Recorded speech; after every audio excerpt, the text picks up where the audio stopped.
کہ جب حضور مسجد نبوی سے باہر نکلتے ہیں تو آگے حضرت عمر و ابو بکر رضی اللہ تعالی عنہما کھڑے ہیں، چہرے کے اوپر عجیب اداسی ہے۔ کہا عمر، ابو بکر اس وقت کیوں کھڑے ہو؟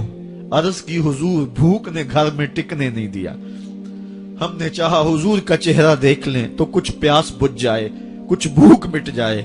حضور نے فرمایا میرا حال بھی یہی ہے، جس چیز نے تجھے گھروں سے نکالا ہے وہی چیز مجھے گھر سے نکال لائی ہے۔ چلتے ہوئے حضرت ابو ایوب انصاری کے گھر کے قریب سے گزرے،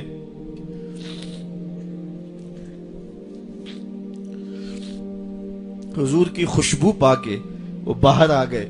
عرض کی بندہ نواز آج میرے مہمان نہیں بنتے؟ حضور نے کہا تمہاری مرضی۔ گھر لے گئے، چٹائی بچھائی، حضور کو بٹھایا، گھر والوں کو بکری کا بچہ ذبح کر کے دیا، کہا جلدی جلدی کھانا تیار کرو، میرے آقا کو بھوک لگی ہوگی۔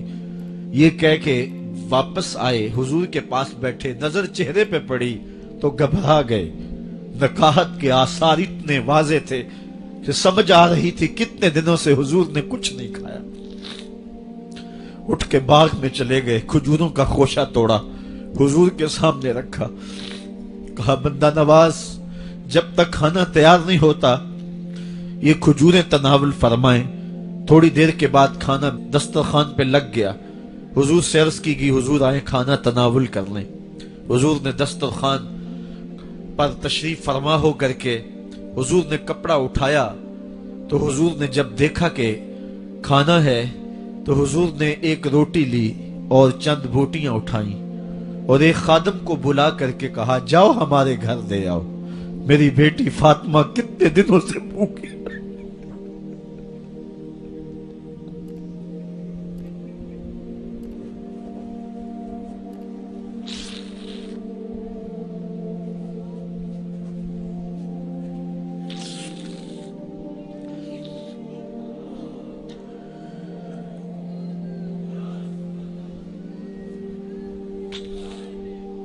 کہا جاؤ ہمارے گھر دے آؤ، میری فاطمہ کتنے دنوں سے بھوکی بیٹھی ہوئی ہے۔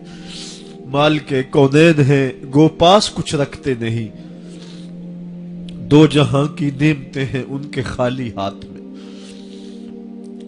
آپ کو پتا ہوگا کہ جب میرے رسول کا انتقال ہوا ہے، حضور کا وصال ہوا ہے، تو حضور کی ایک زرہ ایک یہودی کے گھر میں گروی رکھی ہوئی تھی، حضور نے زرہ رکھ کر کے اس سے قرض لیا ہوا تھا۔ یہ اسلام کی غربت کی کہانی ہے، اور پھر اللہ نے اسلام کو امارت کے رنگ بھی دیے۔ آؤ تمہیں کہانی سناؤں، حضرت عدی بن حاتم روایت کرتے ہیں، صحیح بخاری میں روایت ہے۔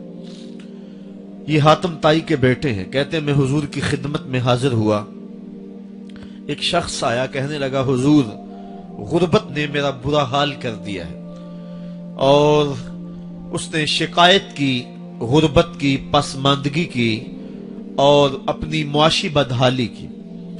پھر ایک شخص آیا کہنے لگا حضور میرے پاس دولت تو ہے لیکن میں نے جس منزل پہ جانا ہے راستہ پر خطر ہے، تو میرے لیے کیا حکم ہے کہ میں کیسے راستہ طے کروں؟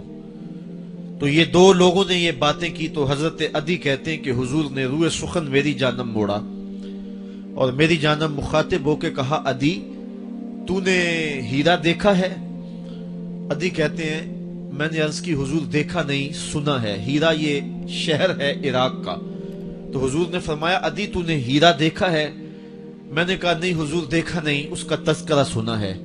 فرمایا عدی اگر اللہ تجھے زندگی کی مہلت دے تو ہیرا سے ایک خاتون چلے گی، تو اپنی آنکھوں سے دیکھے گا اور مکے تک پہنچے گی اور اللہ کے گھر کعبہ کا طواف کرے گی، اور اس کو ہیرا سے لے کر کے مکے تک اللہ کے علاوہ کسی کا ڈر نہیں ہوگا۔ کہتے ہیں کہ میں نے دل میں کہا کہ پھر بنو طے کے ڈاکو مر گئے ہوں گے جنہوں نے عرب کے اوپر روب ڈال رکھا ہے، تو وہ تو پھر ختم ہو گئے ہوں گے۔ کہتے ہیں میں بھی سوچ ہی رہا تھا کہ حضور نے مزید میری حیرت میں اضافہ کرتے ہوئے کہا عدی اگر تجھے اللہ نے زندگی کی مہلت دی تو تو دیکھے گا کہ کسرا کے خزانے تیری جھولی میں ہوں گے۔ تو اس دور کی سپر طاقت تھی۔ میں نے کہا حضور کسرا بن ہرمز हुजूर ने फरमाया हाँ किसरा बिन हुरमज। कहते हैं कि हुजूर ने फिर फरमाया दी अगर तू जिंदगी पाई तो तू वो दिन भी देखेगा कि एक शख्स ज़कात की रकम लेकर के, ज़कात की चांदी लेकर के, ज़कात का सोना लेकर के निकलेगा और उसको कोई ज़कात का मुस्तहिक ही नहीं मिलेगा। हजरत अदी बिन हातिम कहते हैं कि फिर मैंने वो मंजर अपनी आंखों से देखा कि हीरा से एक खातून चली और मक्के तक पहुंची और अमन ऐसा था कि उसको अल्लाह के अलावा किसी का डर नहीं था। फिर वो लम्हे भी मैंने देखे कि किसरा बिन हुरमज के खजाने मस्जिद नबवी के बाहर पड़े हुए हैं। तो कहते हैं तीसरी चीज मैं देख ना सका और मैंने लोगों को कहा कि ये मैं तो नहीं देख सका, मेरी शायद जिंदगी वफा न करे, और अगर तुम्हारी जिंदगी वफा करे तो तुम देखना मेरे आका ने जो फरमाया तो दो बातें तो पूरी हो गई हैं और तीसरी बात तुम देख लोगे। हजरत यहया बिन सईद फरमाते हैं कि हजरत उमर बिन अब्दुल अजीज का जमाना था और उन्होंने मुझे अफ्रीका की जानब ज़कात वसूल करने के लिए भेजा। मैं वहां से ज़कात वसूल की और फिर मैं ज़कात लेने वाले मुस्तहकीन को ढूंढने लगा। तो कहते मुझे कोई मुस्तहिक ना मिला। फिर मैं गुलाम पकड़ता और उसके पैसे दे के उसको आजाद करवाता चला जाता। हजरत उमर बिन अब्दुल अजीज का जमाना है कि गवर्नर है इराक का। वो हजरत उमर बिन अब्दुल अजीज को लिखता है कि इतनी रकम है, इसका क्या करना है।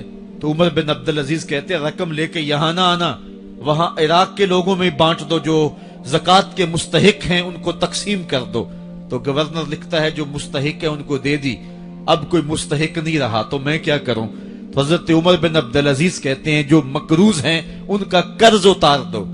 तो कहते हैं कि हाँ कर्ज भी मैंने उतार दिया है, रकम फिर भी बच रही है, क्या करूं। तो हजरत उमर बिन अब्दुल अजीज ने फिर लिखा जो शख्स शादी करना चाहते हैं उनका हक मेहर अदा कर दो। मैंने कहा कि वो भी कर दिया है, रकम फिर भी बच गई, अब क्या करूं। तो हजरत उमर बिन अब्दुल अजीज ने मुझे लिखा कि जो गैर मुस्लिम हैं जिन्होंने टैक्स दिया हुआ है, जितना टैक्स दिया है उससे दुगने पैसे उनको कर्जे में दे दो और उनको कहो जाओ इसका कारोबार करो, खेती बाड़ी करो, और साथ उन्हें यह भी कह देना कर्ज की फिक्र ना करना और ज्यादा इसमें परेशान ना होना, जब दे सकोगे दे देना।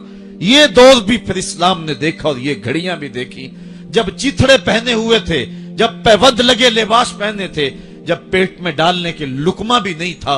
अल्लाह का दीन उस वक्त भी गालिब था और जब गलियों के अंदर रेशम बिखरा हुआ होता था कोई उठाने वाला नहीं था, दीन उस वक्त भी गालिब था। दीन का गालिब होना या ना होना इसका ताल्लुक जो है वो मालो दौलत से नहीं है। इकबाल कहता है कि जवाल बंदाए मोमिन का बेजरी से नहीं, मोमिन का जवाल बेजरी से नहीं है बल्कि इसका सबब कोई और है। वो सबब ढूंढना है कि हम दुनिया में रुस्वा होके क्यों रह गए, हम जमाने के सामने तमाशा क्यों बन के रह गए।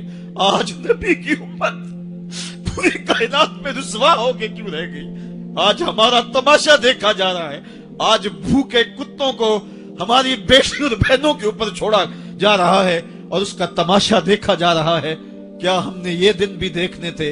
हमने सुराग लगाना है। दौलत की किल्लत और कसरत ये सानवी चीजें हैं। हमने तारीख में देखा है हम कभी माली तौर पे कमजोर थे, रुस्वा नहीं हुए हैं। माल ज्यादा हो गया, रुस्वा नहीं हुए हैं। रसवाई के सबब कोई और हैं। आइए तुम्हें कहा